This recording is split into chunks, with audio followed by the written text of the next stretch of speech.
Hello everyone, I hope you are doing well.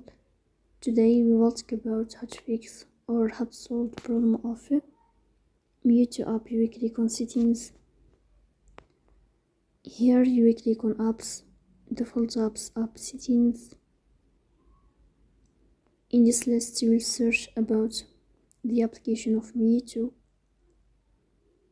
Then we click on first stop and you will click OK. Here you will enter to the window of storage. Here you will click on clear cache. Then you will turn off your Wi-Fi and you will turn on your Wi-Fi again to fix that problem. So that's all.